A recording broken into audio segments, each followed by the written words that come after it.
Paz de Cristo. Amados, embora a gente esteja separados, né, fisicamente, mas temos um Deus que um dia nos uniu, né, pelo sangue de Cristo. Isso que é importante para a igreja, isso que a gente deve levar em conta. Nessa noite eu quero trazer uma passagem que fica em Isaías 43, que o profeta messiânico ele declara, né, o cuidado de Deus, a aliança de Deus para com o povo de Israel. O texto diz assim: mas agora assim diz o Senhor, que te criou, ó Jacó, e que te formou, ó Israel. Não temas, porque eu te remi. Chamei-te pelo teu nome, tu és meu. Quando passar pelas águas, eu serei contigo, e quando passar pelos rios, eles não te submergirão. Quando passares pelo fogo, não te queimará, nem chama arderá em ti, porque eu sou o Senhor teu Deus, o Senhor de Israel, o teu Salvador. Amém? Glória a Deus. Amados, o profeta messiânico, ele declara, está declarando a aliança de Deus para com Israel, né? Que ele fala que embora Israel fosse confrontado, que foi confrontado no passado, e continuaria a ser confrontado, Deus estaria com Israel até a redenção final, né? E o profeta, ele traz uns elementos, que é água e fogo, né? Que tipifica a tribulação, né? O confronto. E que mesmo Israel passando por tais situações, Deus estaria com ele. A gente vê que a água e o fogo aqui,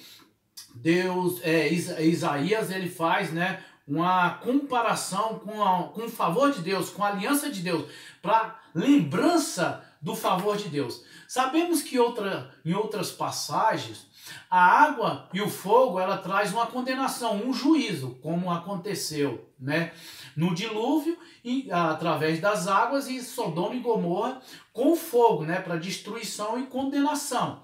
Mas nessa passagem é para lembrança, que quando passar pelo fogo, o fogo não os queimará, e quando passar pelas águas, elas não submergirão. Então, que quando passar por tais situação de confronto, Deus estaria com ele, a memória que Deus estaria com ele, lembrar que Deus está com Israel.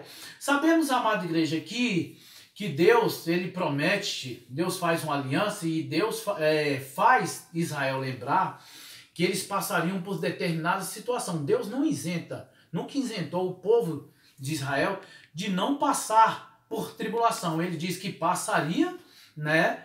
Mas Deus estaria com ele. Amada igreja, eu estou dizendo isso porque ao longo da nossa vida, pelo um processo instintivo de sobrevivência, a gente confecciona uma teologia que é da reciprocidade, né? Ou da retribuição. Que ao fazermos uma aliança com Deus, ou aceitar Jesus Cristo como o Senhor e Salvador de nossas vidas, quando nós fizemos a confissão da fé, a gente acha que mal nenhum sobrevirá às nossas vidas. Mas o texto ele diz ao contrário, né? Que provações, né? Que confrontos viriam, mas Deus está com a gente, tanto com Israel quanto para a igreja. Jesus Cristo disse que no mundo tereis aflição, né? Mas tem de bom ânimo, eu venci o mundo. Diz que o texto também, a palavra de Deus diz que muito são as aflições do justo, mas o Senhor nos livra de todas. Então nós não somos isentos, né? Deus, ele faz com que a sua aliança seja cumprida em nossas vidas. E a gente vê aqui Isaías usando a água, né, e o fogo para simbolizar esse confronto, essa tribulação. A gente também vê em Moisés. Moisés, ao nascimento de Moisés, quando nasce, em Êxodo capítulo 2, diz que quando Moisés ele nasce, existia ali um controle de natalidade. Sabemos que o Egito, Faraó, ele pediu para que as crianças do sexo masculino fosse eliminada, para que eles não se tornassem numerosos, porque um dia o Egito ele foi dominado pela dinastia dos Hicsos, e eles tinham medo de ser dominado agora pelo povo hebreu. Então, você vê que Moisés ele foi colocado num cesto no rio, e a filha de Faraó encontra Moisés e o acha da água, e o tira das águas. E quando tira das águas, diz que o seu nome será Moisés, porque foi tirado das águas. Então as águas aqui, né, ela foi um canal de bênção, não trouxe condenação, mas sim esperança. Aí nasceria, né, um salvador do povo hebreu, um homem que um dia que tiraria o povo hebreu do cativeiro egípcio e levaria à terra prometida. E a experiência que Moisés teve foi o cuidado com Deus. A gente vê logo no capítulo 3, Moisés, né, cuidando das ovelhas de seu sogro, né, que um sacerdote de Midian, e Moisés estava do outro lado do deserto, perto do monte de Deus, e Moisés, ele se deparou com a sarça. E essa sarça, embora tivesse em chama, a chama ela não estava consumindo. E ali um anjo se revelou, uma epifania, Deus se revelando ali. E Moisés, impressionado, ele se aproxima, né, da sarça. E quando ele se aproxima, o próprio Deus diz: Moisés, tira a sandália dos seus pés, porque o lugar que você pisa é santo. Porque eu sou um Deus de Abraão, de Isaac e de Jacó. Novamente, Moisés passa pelas águas e aqui vem como e tem uma experiência com fogo. Moisés com experiência com as águas e com fogo, e uma aliança é feita. Deus faz uma aliança com Moisés, e a gente vê o decálogo sendo entregado, uma nova aliança, né? Aliança mosaica.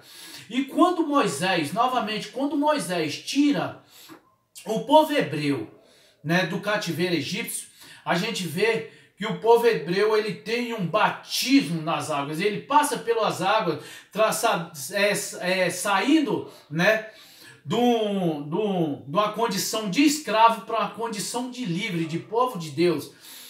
Então, as águas, ela não submergiu o povo de Deus, ao contrário, eles passaram, todos eles secos e salvos. Então, para Deus mostrar o cuidado dele novamente.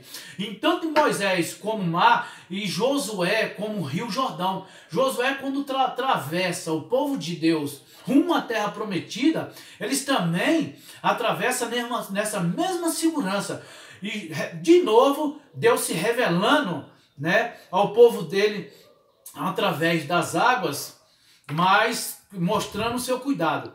É interessante que o fogo também, né, acontece sobre a preservação de Deus com Sadraque, Mesaque e Abidnego, que embora ele estivesse na fornalha ardente, né, Deus ilustra, Deus mostra perfeitamente o seu cuidado para o povo de Deus. Então a gente vê, amado Cristo, que a experiência de Moisés glorificando o nome de Deus através, né, de confronto, de tribulação. A gente vê Josué também, o nome de Deus sendo glorificado, e Sadraque, Mesaque e Abidnego também, o nome de Deus sendo glorificado através, e que existia uma aliança com um povo hebreu, que era uma terra prometida, e essa terra prometida, Deus fez de tudo para que acontecesse. Amados, da mesma forma, com o povo de Israel, também é com a igreja. Aqui a igreja, quando acontece um nascimento, quando a gente somos nascidos em Jesus Cristo, nós passamos pela água, pelo Espírito e pelo fogo. João Batista declara que, né, eu vos batizo com água para perdão de pecado, mas virá alguém maior do que eu, que vos batizará com Espírito e com fogo. E a gente, amada igreja, passa por essa experiência com o Espírito, né, com a água, com o Espírito e com fogo. E tornamos novas criaturas resilientes, criaturas que entendem qual é a chamada de Deus, que embora a gente passa por determinada situação, a gente sabe que a gente tem um Deus vivo e que reina e voltará para a redenção da sua igreja.